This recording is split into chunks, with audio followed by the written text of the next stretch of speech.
On September 14, 2025, an object moving at 62.4 kilometers per second crossed the inner boundary of the solar system. Too fast to be captured by the sun's gravity, too precise in its approach to be dismissed as cosmic static. The Asteroid Terrestrial Impact Last Alert System, ATLAS, flagged it automatically. One more entry in a catalog that grows by hundreds each month. At first, no one thought much of it. Fast movers appear. Hyperbolic comets pass through. The math gets logged. The telescopes move on. But this one didn't follow the script. Early spectral readings showed carbon chain depletion, paired with unexpected nitrogen compounds.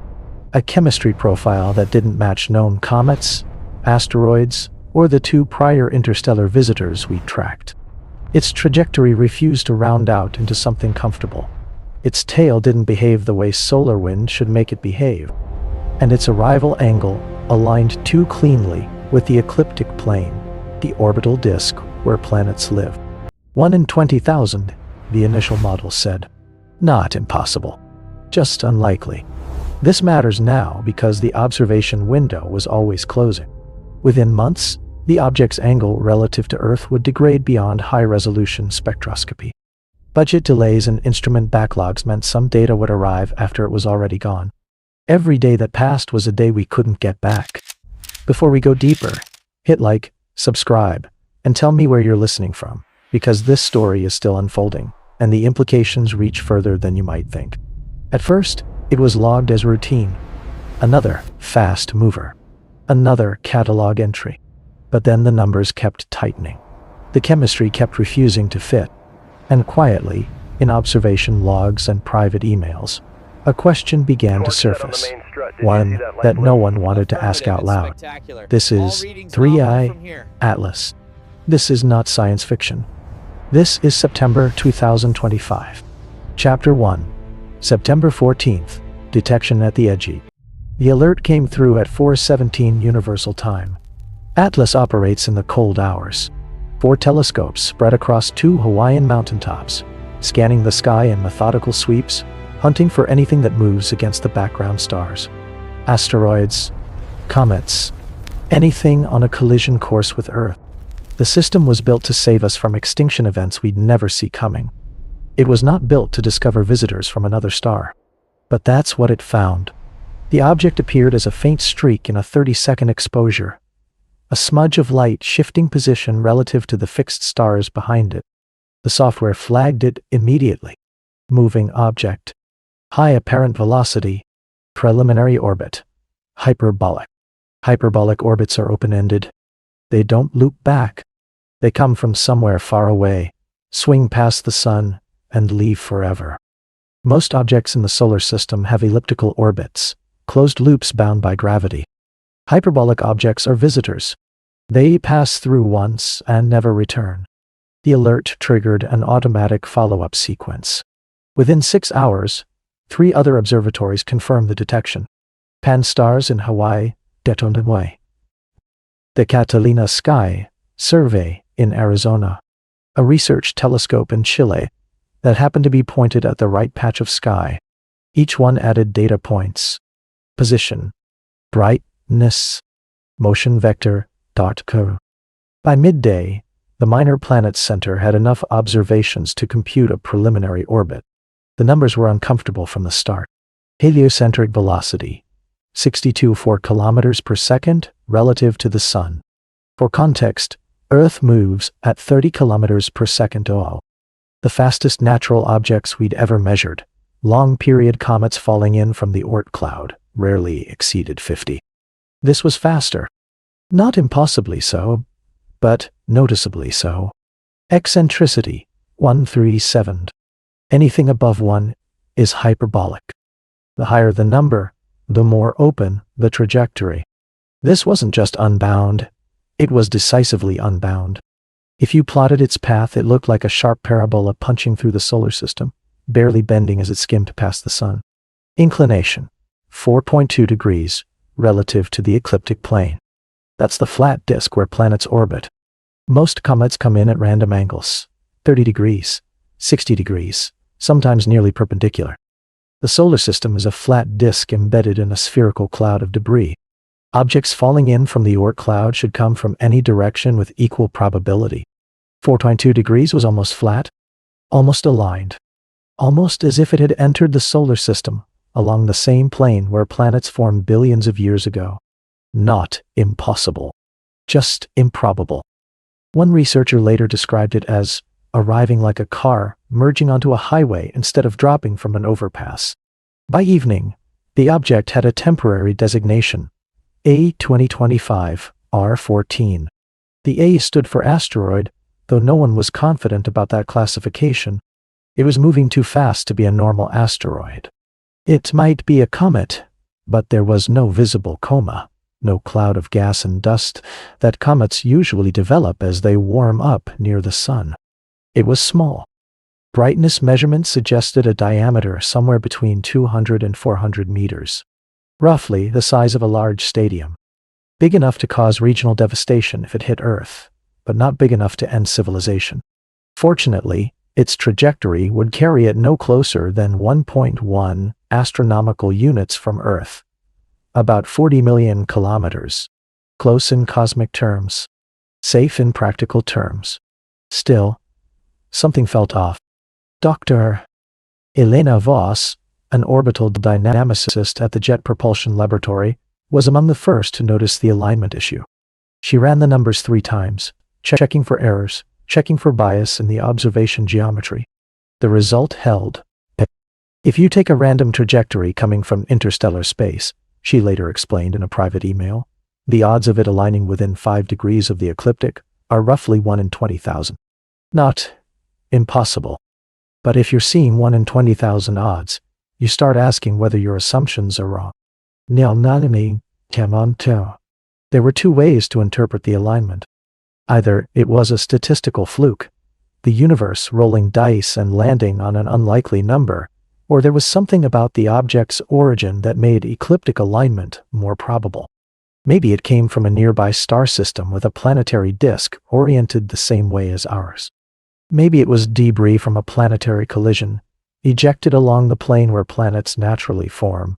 Or maybe, though no one said this part aloud yet, it wasn't random at all.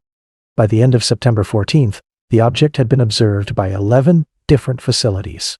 Enough data existed to refine the orbit with confidence. It was real.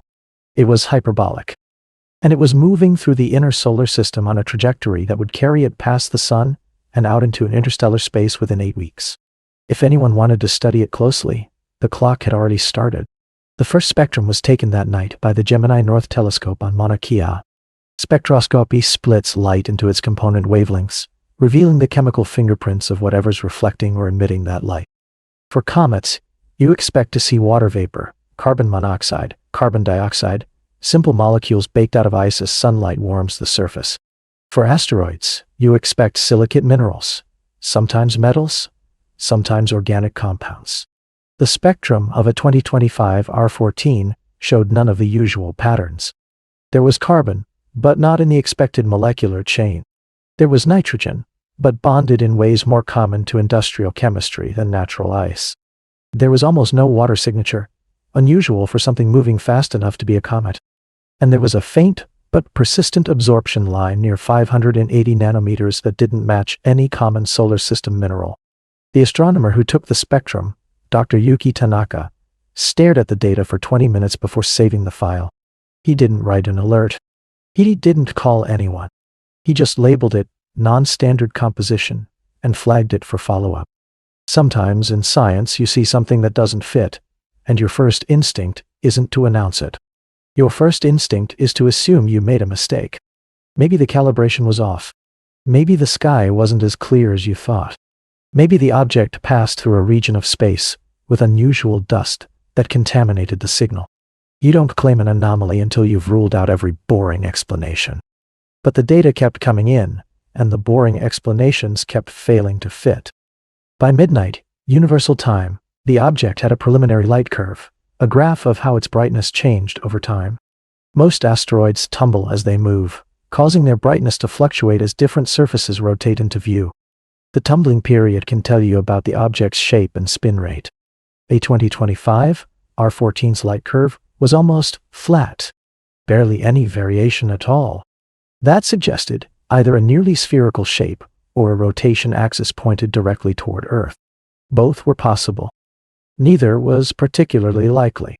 Dr. Anya Petrov, a planetary scientist specializing in small body dynamics, pulled the data into her modeling software and ran simulations. Spherical shapes were rare in nature. Most small objects were irregular, oblong, lumpy, fractured from impacts. The only naturally spherical objects were large enough for gravity to pull them into round shapes, and this thing was far too small for that.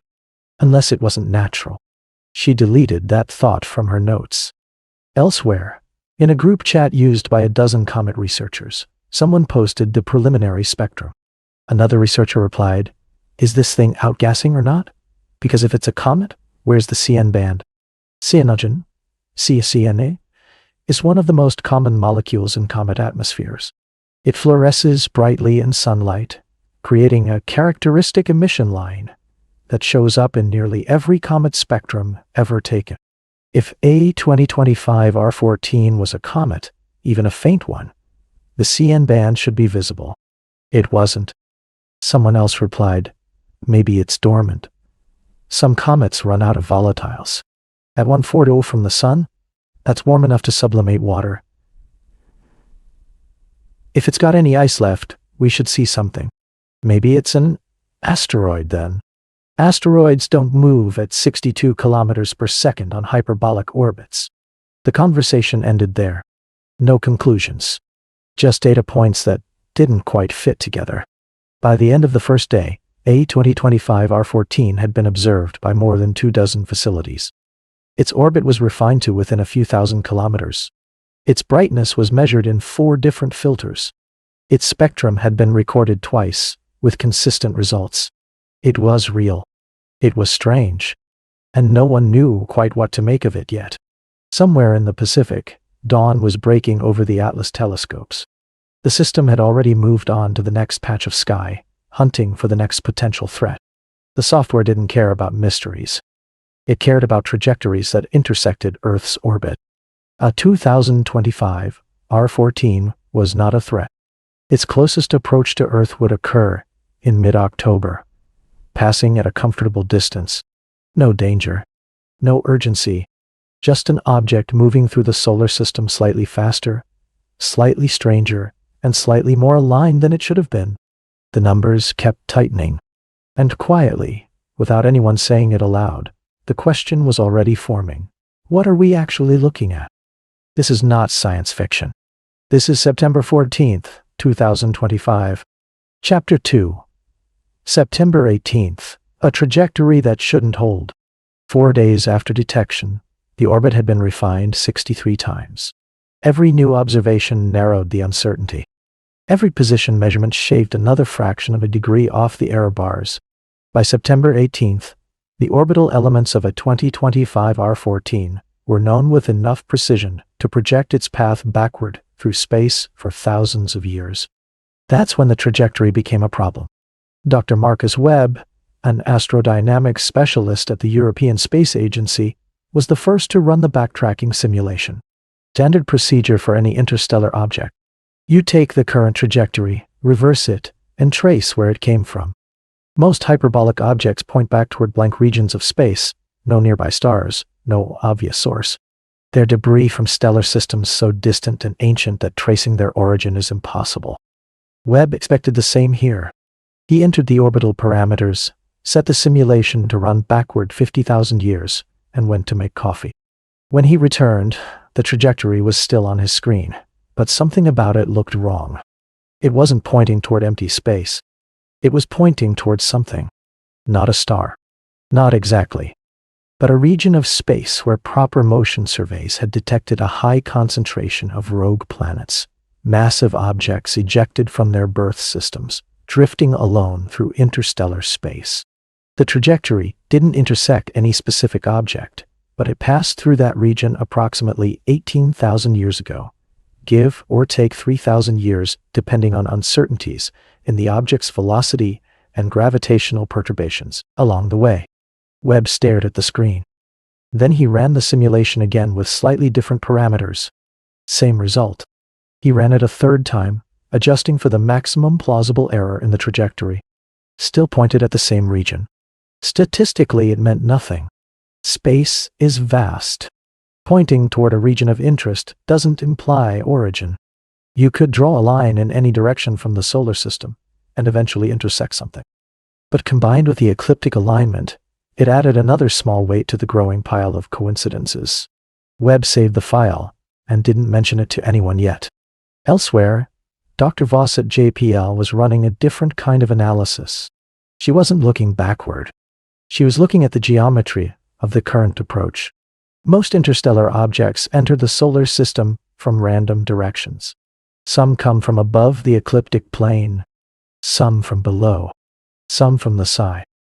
The three-dimensional distribution should be roughly uniform if they're arriving from random points in the galaxy. A 2025 R14 was approaching almost exactly along the plane. Not just close, almost exactly. Its inclination of 4.2 degrees was within the thickness of the zodiacal dust cloud, the flat disk of debris left over from planetary formation. It was threading through the solar system the way a needle threads through fabric, staying in the plane where human-built telescopes were most likely to detect it. Voss ran a Monte Carlo simulation, 10,000 random hyperbolic trajectories generated with realistic velocity and direction distributions. Then she checked how many of them came within 5 degrees of the ecliptic plane. 468. Roughly 4.7%. 1 in 20. Not impossible. But when you're seeing 1 in 20 odds stack on top of each other, trajectory alignment, chemistry anomalies, missing coma, you start wondering whether you're looking at the tail end of a probability distribution or something else entirely. She wrote an email to 3 colleagues. Subject line: trajectory geometry, question. Body: am I overthinking this, or is the ecliptic alignment actually weird? 2 responded within an hour. 1 said yes, it's weird. 1 said no, selection bias. We're more likely to detect objects near the ecliptic, because that's where most surveys point. 3rd didn't respond at all. Selection bias was a fair point. Telescopes spend more time scanning near the ecliptic, because that's where near-Earth asteroids live. If you're only looking in one direction, you'll naturally find more objects coming from that direction. It's like standing under a streetlight at night and concluding that most coins are found under streetlights. But Atlas wasn't a streetlight. It scanned the whole sky. It had detected comets at 70-degree inclinations before. It should find hyperbolic objects at random angles if they were arriving randomly. Unless they weren't arriving randomly. Voss deleted the last sentence from her notes. By midweek, 3 more telescopes had captured spectra of the object. All 3 confirmed the same chemical oddities: depleted carbon chains, unexpected nitrogen compounds, minimal water signature. One team proposed that the object might be a fragment of a disrupted comet nucleus, a chunk of ice that had lost most of its volatiles through prolonged exposure to cosmic rays during its interstellar journey. It was a reasonable explanation. Except the nitrogen compounds didn't fit. Cosmic ray processing should break down complex molecules, not create them. And the specific absorption line at 580 nanometers remained unexplained. No common ice, mineral, or organic compound produced that signature. Dr. Tanaka, the astronomer who'd taken the first spectrum, reached out to a colleague at Met who specialized in exotic ices. Could this be nitrogen ice with some kind of irradiation damage? He asked. The colleague ran the numbers and came back 3 hours later. Possible, but you'd need temperatures below 50 Kelvin for nitrogen ice to stay stable. And even then, it doesn't explain the 580 line. You might be looking at a nitrogen-bearing organic compound, something like polyacetylene derivatives, maybe with some metal contamination. But I've never seen a natural comet produce that. What would produce it? Lab synthesis, industrial processes, or maybe some weird chemistry we don't understand yet. Tanaka thanked him and hung up. He didn't write up the conversation. Not yet.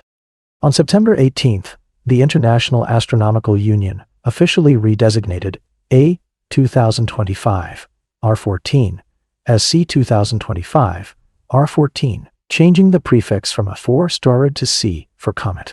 The justification was thin, no visible coma, no confirmed outgassing, but the hyperbolic orbit and high velocity suggested a cometary origin, and the taxonomy system didn't have a better category. Some researchers privately disagreed. One posted in a Slack channel, "Calling this a comet feels like calling a duck a bird, because it's not a mammal. Technically true, but it doesn't quack.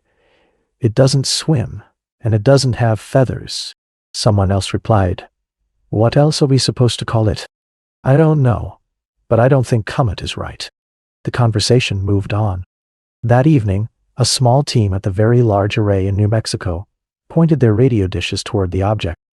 Radio observations can detect outgassing too faint for optical telescopes to see. They aimed for emission lines associated with water, carbon monoxide, methanol, the usual suspects in cometary atmospheres. The observation ran for 2 hours. The data came back clean. No emission lines. No sign of outgassing. Just the faint background hiss of the universe, and the object's reflected sunlight in the radio spectrum. Dr. Samir Khalid, the radio astronomer who led the observation, checked the calibration twice. Everything looked fine. The object was simply silent. He wrote a brief note in the observation log: "No detection. Either the object is inactive, or the outgassing rate is below our sensitivity threshold." He didn't mention the third possibility, that the object wasn't outgassing because it wasn't a comet at all. By the end of the day, the orbital solution had been refined again. 67 observations now, spanning 4 days, providing enough data to reduce the positional uncertainty to less than 1,000 kilometers. The trajectory was locked in. The arrival angle was confirmed. The ecliptic alignment was real. Dr. Voss pulled up the orbital diagram on her screen and just stared at it for a while. The object's path curved gently through the inner solar system, bending slightly as the sun's gravity tugged on it, then straightening back out as it escaped toward interstellar space. It looked clean, efficient, almost deliberate.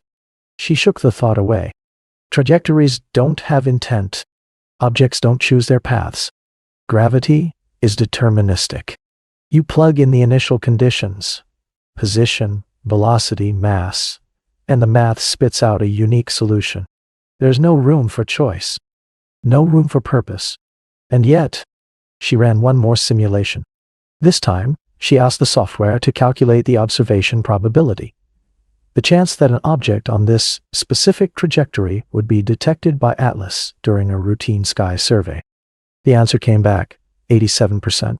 Most hyperbolic objects pass through the solar system undetected. They come in at steep angles, moving too fast, too faint, too far from the regions where telescopes are pointed. Detection rates for interstellar visitors are estimated at less than 10%. We see only a tiny fraction of what actually passes through.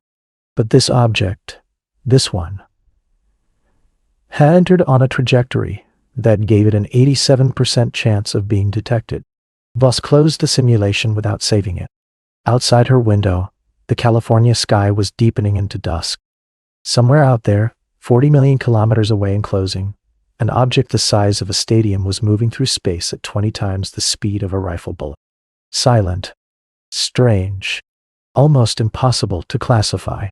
The numbers kept tightening, and the question kept growing. This is not science fiction. This is September 18th, 2025. Chapter 3. September 22nd, the instrument's turn. By late September, C 2025, R14 had gone from a curiosity to a priority target. Not an urgent priority. There was no threat, no imminent collision.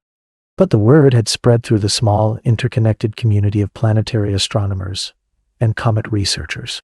Something strange was moving through the inner solar system, and the observation window was closing fast. In another month, the object would pass perihelion, its closest point to the sun, and begin accelerating outward. By mid-November, it would be too faint for detailed spectroscopy. By December, it would be gone. If anyone wanted answers, they needed data now. The problem was that modern astronomy runs on a perpetual bottleneck. There are more objects to observe than there are telescopes to observe them. More questions than instrument time. More alerts than human eyes to review them.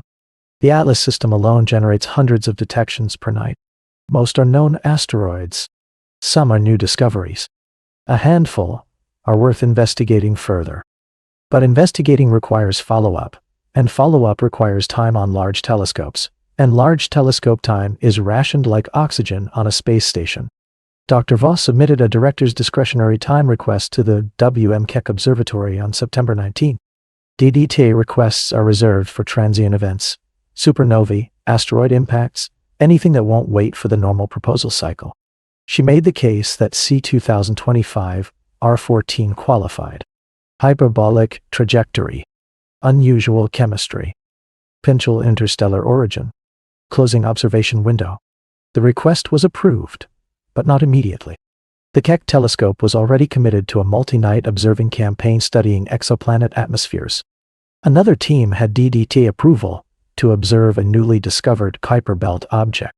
A third team was midway through calibrating a new instrument. Voss was added to the queue, scheduled for 4 hours on the night of September 26. A week away. Better than nothing. Meanwhile, Dr. Tanaka at Gemini North requested additional spectroscopy time. He wanted to confirm the 580 nanometer absorption line and get better resolution on the nitrogen compounds. His request was flagged for review. Gemini was in the middle of a scheduled maintenance window. Mirror recoding, instrument upgrades. 2 more telescopes, 2 more delays. This is how discovery works in the real world. Not with urgent mobilizations and emergency sessions, but with scheduling conflicts and maintenance windows, and polite emails asking for telescope time that may or may not be available. At the Very Large Array in New Mexico, Dr. Khalid submitted a proposal for extended radio observations. The VLA operates in scheduled blocks, and his initial 2-hour session had come out of discretionary time usually reserved for a target of opportunity events. He wanted 8 more hours, enough to search for faint emission lines, check for polarized signals, and look for any time variable behavior in the radio spectrum. The proposal was approved, but the soonest available slot was October 3rd. 11 days away. Khalid didn't complain. 11 days was fast by radio astronomy standards. Still, every day mattered. The object was moving at 62 kilometers per second. Every 24 hours, it traveled 5.4 million kilometers deeper into the solar system. Its brightness was increasing as it approached the sun, which helped. But its angular separation from the sun, the angle between the object and the sun as seen from Earth, was shrinking, which didn't.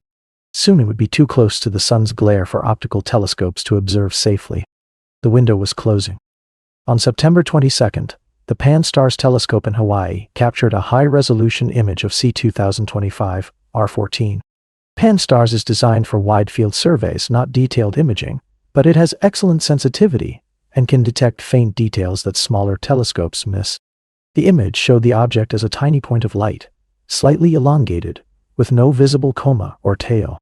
Most comets, even dormant ones, develop at least a faint dust halo as sunlight heats their surface and releases trapped gases. This one looked clean.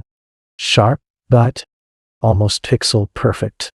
Dr. Liu Chen, the astronomer who processed the image, ran photometry to measure the object's brightness in 5 different filters. The results were consistent with earlier observations, very little color variation. Most asteroids and comets show distinct colors depending on their surface composition. Reddish for organic-rich material, bluish for fresh ice, grayish for weathered rock. C2025 R14 was almost spectrally neutral. It reflected sunlight with nearly equal efficiency across the visible spectrum. That was unusual, but not unprecedented. Some carbonaceous asteroids showed similar behavior. So did certain types of comet nuclei after their surface ice had sublimated away, leaving behind a dark, porous crust. But then Liu noticed something else. The object's brightness had increased by approximately 0.3 magnitudes over the past 6 days, consistent with its decreasing distance from the sun. But the rate of brightening was slightly steeper than expected, for a simple inverse square relationship. Normally, brightness increases proportional to 1 over distance squared. If you have the distance, brightness quadruples. This object was brightening slightly faster than that. The difference was small, less than 10%, well within the noise for most observations.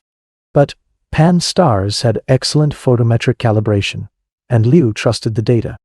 There were two explanations.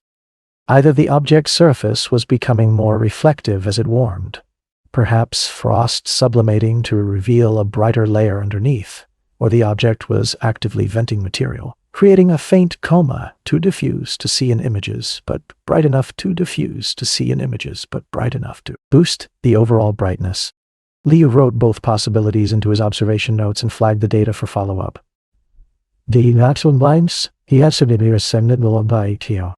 Elsewhere, at NASA's Jet Propulsion Laboratory, a different kind of observation was underway.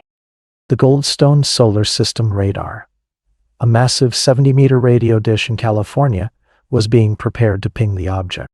Radar observations work by bouncing radio waves off an object and analyzing the reflected signal. The technique can measure size, shape, rotation rate, and surface texture with incredible precision. The problem was that radar only works at relatively close range. For asteroids, that usually means within a few million kilometers. See, 2025, R14 was currently 42 million kilometers from Earth. Too far for a strong return signal, but not impossibly far. The Goldstone team calculated that they might get a marginal detection if the object had a radar reflective surface. The observation was scheduled for September 25th, weather permitting. At the same time, a small team at MIT was analyzing the trajectory dynamics in a different way. Dr. Simlisti Aisha Okoye, a planetary scientist specializing in impact mechanics, had noticed something subtle in the orbit. The object's perihelion, its closest approach to the Sun, would occur at exactly 0.998 astronomical units, just inside Earth's orbit. Close enough to the Sun to heat up significantly, but not so close as to risk tidal disruption or extreme thermal stress. For a natural object, perihelion distance is essentially random, determined by whatever gravitational interactions shape the trajectory over millions of years. But 0.998 will place the object in an interesting thermal zone, warm enough to drive off volatiles if any existed, but cool enough to avoid surface degradation. Okoye didn't write up the observation. It was just one more data point, one more small coincidence in a growing list. By the evening of September 22nd, 5 major telescopes had scheduled observations of C2025, R14, over the next 2 weeks. 3 radio facilities, 2 infrared observatories, 1 radar system, all competing with ongoing surveys, scheduled maintenance, and the endless queue of other objects demanding attention. In a group email, Dr. Voss summarized the situation. "We've got coverage, but it's fragmented. Everyone's looking at a different piece of the puzzle, and we're all working around scheduling conflicts. If this thing does something interesting, we might miss it, simply because no one was looking at the right time." Someone replied, "Welcome to modern astronomy." Another added, "At least it's not about to hit us. Imagine if this thing was on a collision course and we were still waiting for telescope time." The comment was meant as a joke, but it carried an uncomfortable truth. Humanity's ability to detect threats from space had outpaced its ability to respond to them. We could see objects coming years in advance. We could calculate trajectories with extraordinary precision, but we couldn't always mobilize fast enough to study them thoroughly. C2025, R14, wasn't a threat, but it was a test of whether we could coordinate observations across multiple facilities, a test of whether we could collect enough data before the window closed, a test of whether our fragmented, oversubscribed, budget-constrained infrastructure could rise to meet something genuinely unusual. So far, the answer was, barely. The instruments were turning.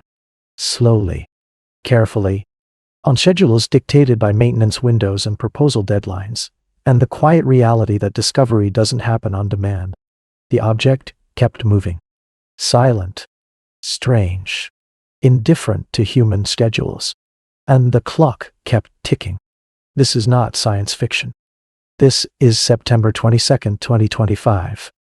Chapter 4, September 26th, Chemistry Without a Family. The spectrum came back at 2:47 a.m., Hawaii time. Dr. Voss had been awake for 19 hours straight, waiting for the Keck observatory data to process. 4 hours of observation time split across 2 instruments. The near-infrared spectrograph for molecular signatures. The high-resolution, a shell spectrometer for fine spectral details. Both pointed at a dim object 40 million kilometers away, collecting photons one at a time. She opened the data file and stared at the graph on her screen. Then she opened it again in a different software package, thinking maybe the calibration had failed. Same result. The carbon signature was wrong. Not missing, wrong. In comets, carbon typically appears in simple molecules. Carbon monoxide, carbon dioxide, methane, and long-chain hydrocarbons form through radiation processing of organic ices. These molecules produce characteristic absorption and emission lines at predictable wavelengths. C2025 R14 showed carbon, but not in the expected chains. The spectral features suggested short, branched structures, more like what you'd find in partially combusted organic material than in pristine interstellar ice. And the ratios were backwards. Comets usually show strong CO and count bands. This object showed them weakly, almost as if the carbon had been processed through some kind of chemical reaction that consumed the simple molecules and left behind the complex ones. That shouldn't happen naturally. Radiation and heat break down complex molecules into simpler ones, not the other way around. Voss scrolled to the nitrogen data. Nitrogen in comets usually appears as molecular nitrogen, none, or in simple compounds like ammonia and hydrogen cyanide. The Keck spectrum showed nitrogen, but again, not in the expected forms. The absorption features pointed toward nitrogen-carbon bonds, nitriles, amines, possibly even nitro compound. These molecules are more thermodynamically stable than simple nitrogen, but they require specific formation conditions. Liquid water chemistry, radiation processing, or high-energy environments. None of those conditions should exist on an interstellar object drifting alone through the void for thousands of years. She pulled up the comparison spectra. Oumuamua, the first confirmed interstellar object, had been too faint for detailed spectroscopy. Only reflected light, no composition data. Twai Borisov, the second interstellar visitor, had been thoroughly studied. Its spectrum looked exactly like a normal comet. Water, carbon monoxide, cyanogen, dust. Chemistry textbook, clean. C2025 R14 looked nothing like Borisov. She opened another comparison. Long-period comets from the Oort cloud. These objects spend most of their lives in deep freeze, barely above absolute zero, preserved in their primordial state. When they fall toward the sun and warm up, they release volatiles that have been frozen for billions of years. Their chemistry is ancient. Pristine, diatomone. Unchanged since the solar system's formation. C2025 R14 didn't match them either. Voss saved the file and wrote an email to Dr. Tanaka with the subject line, Keck results. Need your opinion. Body, got the high-res spectrum. Carbon is depleted in simple molecules, enriched in complex ones. Nitrogen is showing up in weird bonds. Ratios don't match any comet I've seen. Ratios don't match Borisov. Ratios don't match anything. Thoughts? She hit send at 3:12 a.m. and went to make coffee. Tanaka replied at 3:18 a.m. He was in Japan, where it was early evening. He'd been waiting for the data too. I see it. Same thing I saw in the Gemini spectrum, but clearer now. I've been comparing it to meteorite samples, carbonaceous chondrites, organic rich material. Closer, but still not right. The nitrogen chemistry is the strangest part. Those bonds don't form in cold environments. You need liquid water or energetic radiation over long timescales. Voss wrote back, could this be processed material? Like ejecta from a planetary collision that got cooked? Maybe. But then where's the silicate signature? Collisions are messy. You'd expect rock mixed in with the organics. This looks selective. like someone filtered out everything except the carbon-nitrogen compounds. Voss stared at the last sentence for a long time before replying. Someone? Figure of speech, you know what I mean. She did know, and she didn't like where the thought was leading. By midday on September 26th, 3 other research groups had requested access to the Keck data. Word was spreading. The object with no family. The comet that didn't match comets. The chemistry that didn't fit anywhere in the known taxonomy. Dr. Rajesh Iyer, an astrochemist at Caltech, spent 6 hours running the spectral data through molecular databases. He tried every combination he could think of. Irradiated tholins, UV-processed organics, shock-heated interstellar dust. Nothing matched cleanly. He called a colleague who worked on Titan atmospheric chemistry. Does this look like anything you've seen in Titan's haze? The colleague pulled up the data. Superficially, maybe.